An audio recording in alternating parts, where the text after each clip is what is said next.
And good morning, everyone. Welcome back. And this morning, we're going to tell you a little bit about an event that's coming up later on this week, on Friday to be exact, and kind of an interesting event that you may be very well aware of, but we want to tell you how things maybe have, the pandemic has affected this and why we are looking for your support. And I have with us today some of the Plain Township professional firefighters. As a matter of fact, I have Jim Russell, Stephen Ash, and Ronnie DiFrancesco. Good morning, guys. How are you? Good morning. Good morning. Good morning. All right, so let's talk about this. This is an event that is coming up on Friday morning, or actually Friday, you have to tell me what time, but Friday, I'll let you guys explain it. It's the Muscular Dystrophy Association Fill the Boot Drive. Maybe you want to tell me how long you've been doing this. Well, Pam, for quite a long time. As we'll mention, the International Association of Firefighters have really supported the Muscular Dystrophy Association for many years. I've been with the organization for more than 20 years, and we've been active in our Fill the Boot drives that entire time. And this is something I think people probably recognize. They see you guys out there with the boots, and they make the donations. But has it been tough because of the pandemic? Did that change things for you? And any one of you can answer, obviously, whoever feels comfortable. Yeah, definitely. The COVID pandemic really changed how everything was operating, with whether or not the firefighters were getting out. Most firefighters, or most fire departments and locals didn't actually hold in-person boot drives, which are the ones, like you said, when we're in the intersection, holding our boots up high and asking for donations from passerbys. They try to move all of the donations to a virtual platform. And there's been some success and some challenges with that. Definitely. The Muscular Dystrophy Association let us know that 90% of their Fill the Boot donations were lost in 2020 due to an inability for us to hit the streets. Now, you guys, how many guys do you have that actually work the event? So I can kind of touch on our local. We're comprised of about 45 members in our local, and we're an affiliate of the International Association of Firefighters. Out of those 45, we may get 10 to 15 to 20 that come to any specific event to try to help get donations and collect those funds. So it ranges during different points of the year, but I would say close to 20 each event.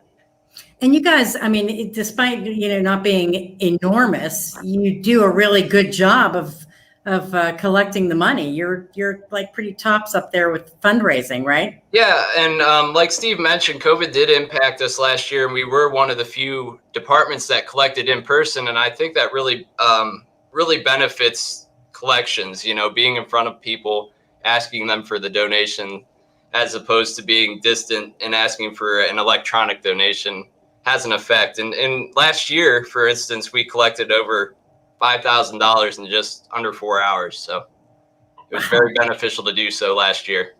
Yeah, that's great. That's great. And I have to tell our listeners also, they're listening on the radio, but if you want to see the stream, you can see that on our Facebook page at 1480 WHBC, and you can also check it out on our YouTube channel right now. And a little later on, if you missed the whole thing, you can go back there and check it out as well. Also, and I don't know how to even really ask this question, but do people get mad or mean with you at all? Like, you're standing in the middle of the road and maybe they don't know who you are and they're going, get out of my way. Do you ever have that issue happen? Yeah, sometimes people get in a hurry and they don't like the long line of people who donate. But it's few and far between. Most people are happy to donate and happy to see us out there. So tell me about the event coming up. It's this Friday, correct? That's correct. Friday, we'll be out at the intersection of Market and Easton, near Washington Square Plaza, from 5 p.m. to 7:30 p.m. 5 p.m. to 7:30 p.m. And how many firefighters will there be?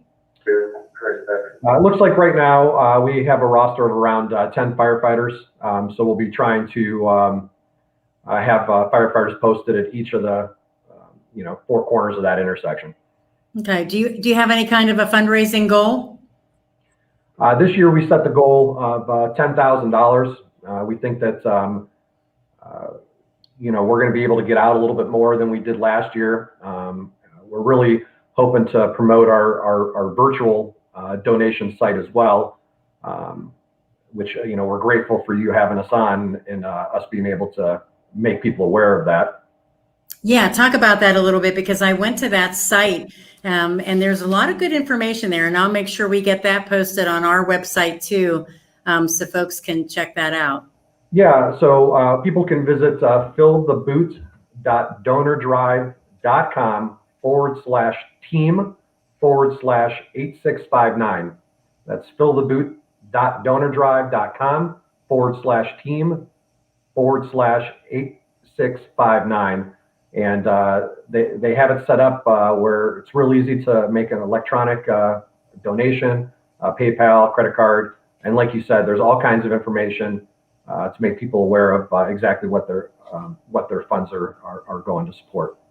All right, Fill the Boot Drive this Friday at the intersection of Market and Easton, 5:30 to 7 p.m. If you want to make that donation, again, we'll put the story on our website at whbc.com so folks can go there and get all the information in case they missed any of the interview. And I wish you guys the best of luck. And do you do it just once a year, or do you do it more than once a year? That's a great question. Our goal this year is to get out multiple times. And, I should say the virtual drive is going to be active for the next 10 weeks. But we have some other plans in the works for later this summer as well. All right. Keep me posted, and I'll make sure we get the word out for you. Thanks, Pam. Thank you. All right. Thanks. Good luck, guys. Thanks.